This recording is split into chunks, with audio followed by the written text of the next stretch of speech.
Christmas Eve in the cold.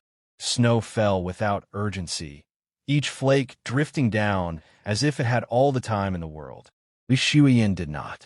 She stood beneath the dim glow of a flickering street lamp, her thin coat pulled tight around her body, though it did little to keep the cold from settling into her bones. Christmas Eve had wrapped the city in lights and color, but here, on the edge of the street outside a locked apartment building, warmth felt like a story meant for someone else. She had been standing there for nearly an hour. Her phone, low on battery, lay heavy in her hand. The last message she had sent remained unread. "I'll wait. Please." It was not the first time she had waited for Zhang Wei, but it was the first time she understood that waiting itself had become a kind of humiliation. Shuiyin had married Zhang Wei 3 years earlier, believing in the quiet promises he made rather than the grand gestures he never offered. He was ambitious, sharp-edged, always looking forward instead of around him.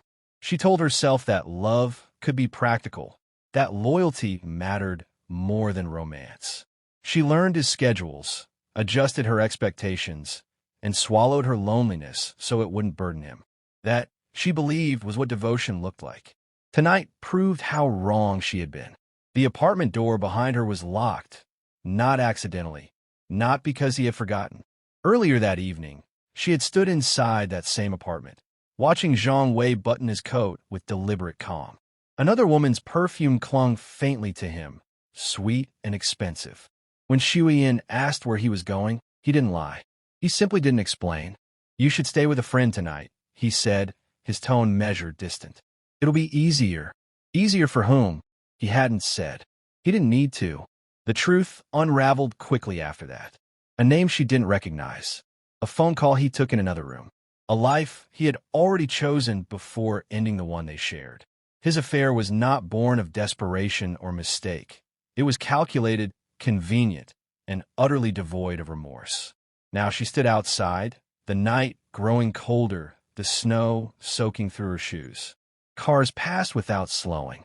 Laughter spilled from nearby restaurants, warm and careless. Shuiyin pressed her gloved fingers together, trying to keep feeling in them. Hunger gnawed at her stomach, but pride kept her from asking anyone for help. Pride, she realized bitterly, was all she had left. She slipped the wedding ring from her finger and turned it slowly, watching the metal catch the light. It was simple, unadorned, much like the marriage it represented. She remembered the day he placed it on her hand, how he had smiled as if commitment were a promise he could afford at the time. A gust of wind cut through her, sharp enough to steal her breath. She shivered, forcing herself to stay upright. Sitting down felt dangerous. Closing her eyes felt worse. Shuiyin thought of calling Mei Lin, the only friend who had ever questioned Zhang Wei's devotion. But it was Christmas Eve, and Mei Lin lived hours away. Shuiyin didn't want pity layered on top of betrayal. She wanted dignity, even if it meant enduring the night alone. Her phone vibrated suddenly. Hope flared before reason could extinguish it. She looked down. A message from Zhang Wei. "I'm busy tonight. We'll talk tomorrow." No apology. No concern. Just a postponement, as if her suffering were an inconvenience best scheduled later.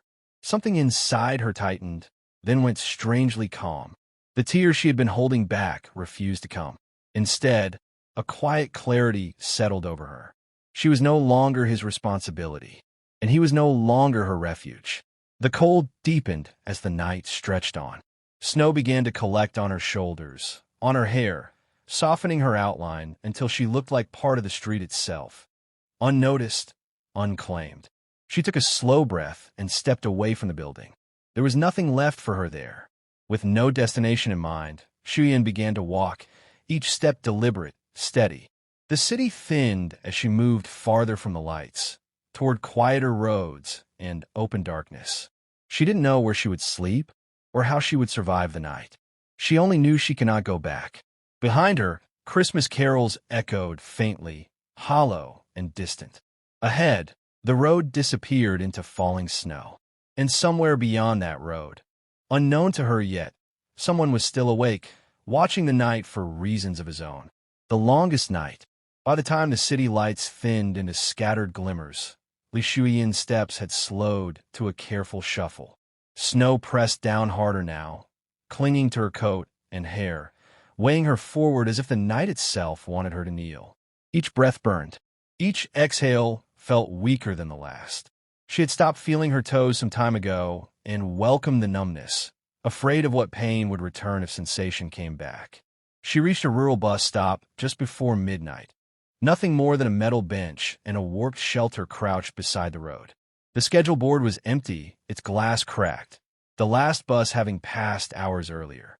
Shuyan lowered herself onto the bench, hugging her arms to her chest. The metal was so cold it stole what little warmth she had managed to keep. Hunger gnawed at her again, sharper now. She tried to ignore it by focusing on the rhythm of her breathing. In, out, stay awake. She knew enough to understand that sleep, in this cold, was a negotiation with death she could not afford to lose. Memories crept in uninvited. Zhang Wei's voice returned to her, not raised, not cruel, just indifferent. He had always been careful with his words, using politeness the way others used weapons. She remembered how he dismissed her concerns, how her unease had been framed as insecurity rather than intuition. "You worry too much," he used to say. "Everything is fine." Nothing had been fine. She saw that now with painful clarity. She had rearranged her life around him, believing marriage meant mutual gravity. Instead, she had been orbiting someone who no longer noticed her presence. His infidelity had not shattered her because it was sudden. It had shattered her because it explained everything that came before it. A car passed on the road, tires hissing through slush. Shuyan lifted her head instinctively, then lowered it again when the taillights faded. No one was looking for her. That truth settled heavily in her chest. She thought of Mei Lin then, of the warning she had once laughed off. "Love that makes you smaller is not love," her friend had said. At the time, Shuyan had believed endurance was a virtue. Tonight, endurance felt like a punishment she had assigned herself. Her phone buzzed again. She flinched, fingers stiff as she pulled it from her pocket. Another message from Zhang Wei. "Where are you?" The question came too late to matter. She stared at the screen until it dimmed, then slipped the phone back in her coat without replying. She refused to narrate her suffering for his convenience. If he wanted to know where she was, he could have asked earlier, when warmth and safety were still options. The wind shifted, slicing through the shelter. Snow drifted in sideways, dusting her knees. Shuyan stood, pacing in small steps to keep blood moving. Her thoughts slowed, edges blurring. She knew this was dangerous. She needed light, sound, something to anchor her to the present. Headlights appeared in the distance. At first, she thought she was imagining them, but the glow grew steadier, closer, illuminating the falling snow in pale arcs. The vehicle slowed as it approached the bus stop. Shuyan's heart stuttered, not with hope, but caution. She stepped back, unsure whether to signal or disappear into the darkness. The truck stopped. The engine idled, low and steady. The driver's door opened, and a tall figure stepped out, his boots crunching against the frozen ground. He didn't rush toward her. He didn't call out. He simply stood there for a moment, assessing the scene as if trying to understand how a woman could end up alone in a place like this on a night like this. "You shouldn't be out here," the man said finally. His voice was calm, carrying easily through the cold. No accusation, no demand. Shuyan swallowed, her throat painfully dry. "I'm fine," she replied, though the lie came out weak. He took a few careful steps closer, stopping well short of her. The truck's headlights framed him from behind, casting his face in partial shadow. She noticed the worn jacket, the quiet steadiness in his posture.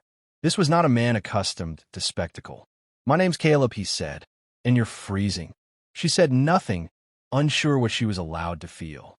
Gratitude felt dangerous. Trust felt impossible. Caleb glanced at the empty road, then back at her. "There's a ranch not far from here," he continued. "Warm house. Hot food. No expectations."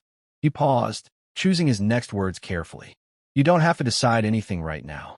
But you can't stay here." The night seemed to hold its breath. Snow fell softly between them, erasing the space where fear and hope met. Shuyan looked past him. Down the road, she had been walking without purpose. She had nothing left there. Slowly, she met his eyes. For the first time that night, the cold did not feel absolute. She nodded once.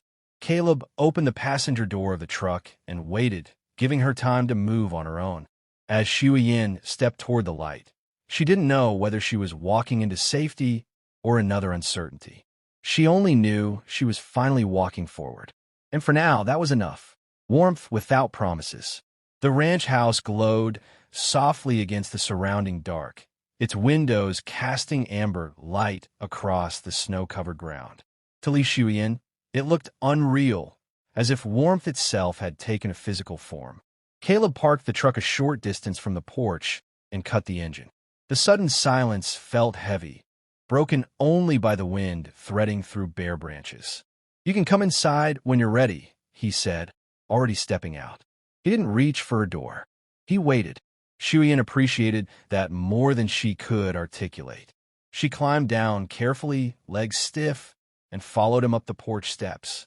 The wood creaked beneath her weight, a small, grounding sound. When Caleb opened the door, heat rushed out to meet her, bringing with it the smell of coffee and old wood. Her body reacted instantly, hands trembling, breath catching, as the cold released its grip. Inside, the house was simple and lived in. Boots lined the wall. A coat hung from a hook by the door. No decorations marked the holiday, only practicality and quiet order. Caleb gestured toward a chair near the fireplace, already crackling with steady flame. "Sit," he said gently. "I'll get you something warm." She obeyed, lowering herself into the chair. The fire's warmth pressed against her skin, almost too intense at first. She held her hands out, watching the color slowly return to her fingers. When Caleb returned, he set a mug of tea on the small table beside her, then placed a bowl of soup within reach. "Eat slowly," he advised. "Your body's been through enough tonight." Shuyan nodded, wrapping both hands around the mug. The heat seeped in her palms, then deeper, loosening something tight inside her chest. She took a careful sip, then another. Tears threatened, uninvited, but she forced them back.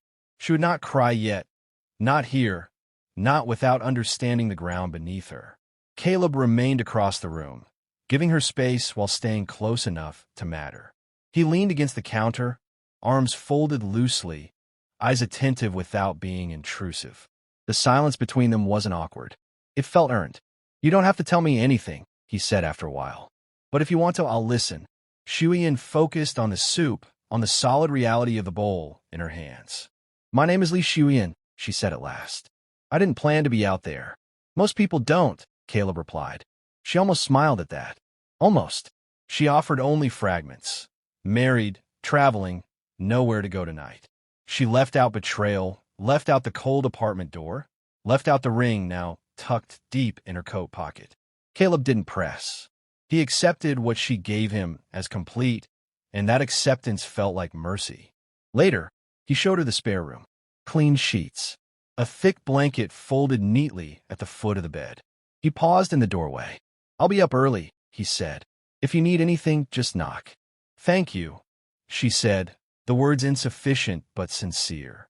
He nodded once and left her alone. Shuyan sat on the edge of the bed long after he'd gone, staring at the wall as warmth settled into her muscles. Exhaustion pulled at her, but her mind refused rest. Safety felt unfamiliar.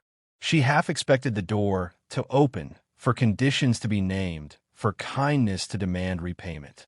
It didn't. Sleep came unevenly, threaded with dreams of locked doors and falling snow. When she woke, pale morning light filled the room.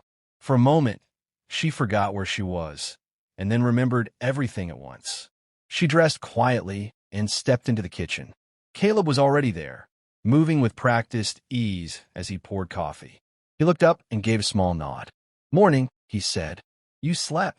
"A little," she replied. "That's enough to start." They ate in comfortable quiet.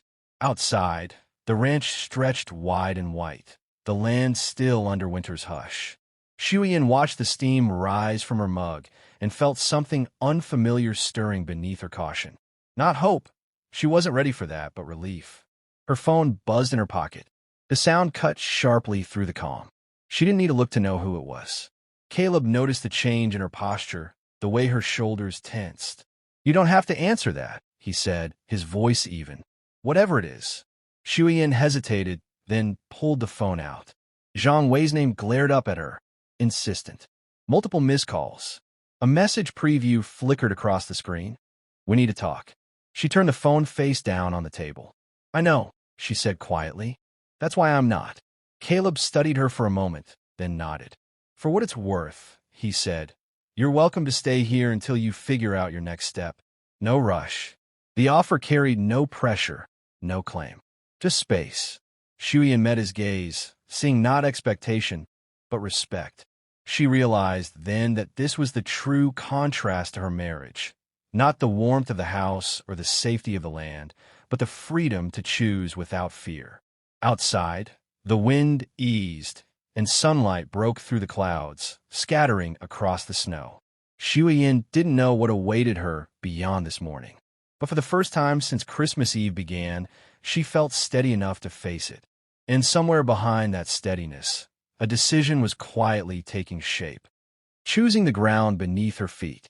The sound of tires on gravel reached the house just after noon. Li Shuiyin was standing at the kitchen window when she saw the car pull in, its polished exterior sharply out of place against the working quiet of the ranch. Her breath caught, not in surprise, but in recognition.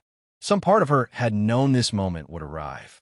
Zhang Wei had never tolerated uncertainty for long, especially when it was no longer under his control. Caleb was in the adjoining room, mending a fence latch laid across the table. He looked up at the sound, then at Shuiyin. He didn't ask. He didn't move toward the door. "I can leave," she said, the words reflexive, shaped by old habits. Caleb shook his head once. "This is your space right now," he replied. "I'll be outside." That, more than anything, steadied her. He stepped past her without brushing her arm, pulled on his jacket, and went out through the back door, granting her the dignity of privacy rather than the protection of intervention. Zhang Wei knocked once before letting himself in, as if familiarity still granted him access. He looked tired, creased coat, eyes dulled by impatience, but relief flickered across his face when he saw her standing there, upright and composed. "There you are," he said. "You didn't answer your phone." "I saw the messages," Shuiyin replied. He glanced around the room, taking in the warmth, the simplicity. Something unreadable passed through his expression. "You shouldn't have disappeared like that," he continued. "You made things complicated." She almost laughed at that. Instead, she folded her hands together, keeping them still. "I didn't disappear," she said. "I was locked out." Zhang Wei sighed, as though the past were an inconvenience he wished to compress into something manageable. "I told you we'd talk. This didn't need to escalate." "Escalate." The word landed heavily between them. "You ended our marriage long before that night. You just didn't bother to say it out loud." His jaw tightened. "I made a mistake." "No," Shuiyin said quietly. "You made a choice." The distinction unsettled him. He stepped closer, lowering his voice. "I can fix this. Come back with me. We'll forget this ever happened." She searched his face for something, remorse, accountability, even fear, but found only urgency. He wasn't afraid of losing her. He was afraid of losing control over the narrative he'd built. "I don't want to forget," she said. "Forgetting is how I ended up outside in the cold." For the first time, Zhang Wei faltered. "You're overreacting," he said, though the words lacked conviction. "People forgive worse things." "Maybe," she replied, "but forgiveness isn't obedience." Silence stretched between them. Outside, the wind moved through the trees, low and steady. Shuiyin felt strangely calm, as if the ground beneath her feet had finally stopped shifting. Zhang Wei's gaze hardened. "So this is it?" he asked. "You're choosing this place over your marriage?" She shook her head. "I'm choosing myself." The simplicity of the answer left no room for argument. He looked at her for a long moment, then nodded once sharply. "You'll regret this," he said, more out of habit than certainty. "Maybe," Shuiyin replied, "but it will be my regret." He turned and left without another word. The door closed behind him with a final, ordinary sound. No slam, no drama. Just an ending. Shuyin stood where she was until the tension drained from her shoulders. When she stepped outside, the cold no longer felt hostile. Caleb was by the fence line, pretending to be occupied. He straightened when he saw her approach. "You okay?" he asked. "Yes," she said, surprised to find it was true. They stood in companionable quiet, watching the car disappear down the long road. Caleb didn't ask what had been said. He didn't need to. "I won't stay forever," Shuyin said after a moment. "I figured," Caleb replied, "but you can stay long enough." She nodded, grateful for the absence of promises. The future felt open, not bright or easy, but honest. As afternoon light settled over the ranch, Shuyin walked back toward the house, feeling the weight of the ring in her pocket for the last time. She stopped, then turned and set it carefully on the fence post. It caught the light once, then lay still. She didn't look back. Inside, warmth waited, not as rescue, not as reward, but as a choice she had finally learned to make. And though the path ahead remained uncertain, she stepped forward knowing one thing with absolute clarity. She would never again beg to be let in from the cold.